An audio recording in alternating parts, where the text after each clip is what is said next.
பழனியில அங்க நம்முடைய பழனி முருகன் இருக்கார், அதுல 162 கோடி நினைக்கிறேன். இன்னைக்கு உத்தரம், பங்குனி உத்தரங்க, அங்க 161 கோடி ரூபாயை எடுத்து 11 திட்டத்துக்கு செலவழிப்பதாக முடிவு செஞ்சு சில திட்டத்துக்கு டெண்டர் விட்டாங்க. உயர் நீதிமன்றம் ஸ்டே கொடுத்துட்டு தடையாணை வழங்கி விட்டது. ஏங்க திட்டத்தை அறிவிங்க, நாங்க வேண்டாங்கள வரவேற்கிறோம். அதே நேரத்தில் அரசு பணத்தை எடுத்து செலவு செய்யலாம்ல, எதுக்கு அறநிலைத்துறைக்கு சம்பந்தப்பட்ட கோயில் சொந்தமான பணத்தை எடுத்து நீங்க செலவு செய்யறீங்க? பக்தர்கள் காணிக்கை கொடுப்பது எதற்கு? அந்த கோயிலுடைய பராமரிப்பு செலவுக்காக பக்தர்கள் காணிக்கையா உண்டியில போடுறாங்க. அந்த பணத்தை எடுத்து 11 திட்டத்தை அறிவிச்சு அதுல கமிஷன் பெறாங்க.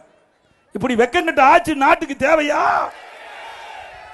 கோயில் பணத்தை கூட விட்டு வைக்க மாட்டாங்க. முருகன் பார்த்தா சரி, முருகன் ஆண்டவன் இங்கே இருக்கிறார் பார், நான் தெய்வ பக்தி உள்ளவன், அந்த தெய்வமே இந்த ஆட்சி கேட்டா சரி.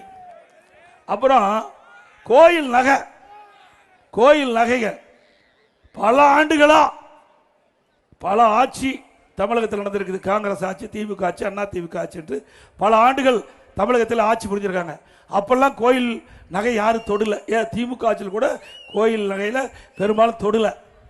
ஆனா இப்போ இருக்கிற ஸ்டாலின் இருக்கிற அரசாங்கம் அறநிலையத்துக்கு சொந்தமான அந்த கோயில் நகையெல்லாம் உருக்கிட்டாங்க.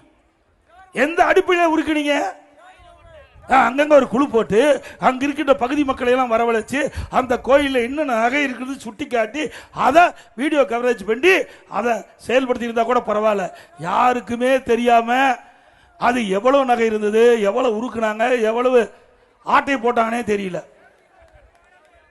ஸ்டாலின் அவர்களே, ஆண்டவன் தான் உங்களை கேட்பார். ஆண்டவன் சொத்தை அபகரித்தால், ஆண்டவன் சொத்தை அபகரித்தால் அந்த ஆண்டவன் உங்களுக்கு தக்க தண்டனை வழங்குவார். உண்மைதானே?